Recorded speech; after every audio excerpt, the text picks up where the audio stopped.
భగవద్గీత 8వ అధ్యాయ పారాయణ ఫలితం. బ్రహ్మ రాక్షసత్వ విమోచనం, జీవన్ముక్తి.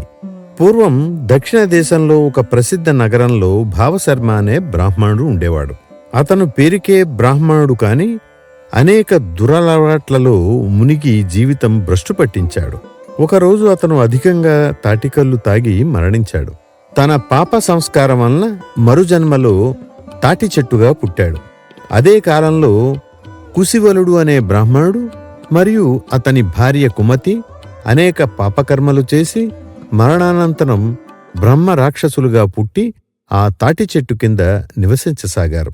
ఒకరోజు కుమతి తన భర్తను అడిగింది, మనకు ఈ బ్రహ్మ రాక్షస రూపం ఎలా తొలుగుతుంది?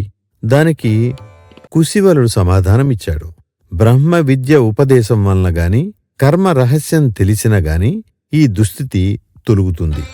అప్పుడు కుమతి యాదృచ్ఛికంగా ఇలా పలికింది, కిం తద్బ్రహ్మ కిమధ్యాత్మం కిం కర్మ పురుషోత్తమ. ఇవి భగవద్గీత 8వ అధ్యాయంలోని శ్లోకపాదాలు. ఆ గీతావాక్యాలను వినడం వలన తాటి చెట్టుగా ఉన్న భావశర్మ విముక్తి పొందాడు. బ్రహ్మ రాక్షసుడిగా ఉన్న కుశివలుడు సద్గతిని పొందాడు. శ్లోకాలను పలికిన కుమతి తన నిజరూపాన్ని పొందింది. అంతటా కుశివల దంపతులు దివ్య విమానాన్ని అధిరోహించి దివ్యలోకాలకు చేరారు.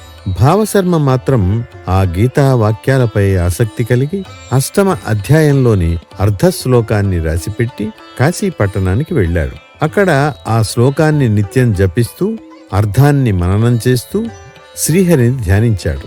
తన భక్తి తపస్సు వలన విష్ణుమూర్తి ప్రసన్నమై అతనికి మోక్షప్రాప్తి కలిగించాడు. అతని వల్ల అతని వంశస్థులకి సద్గతి లభించింది.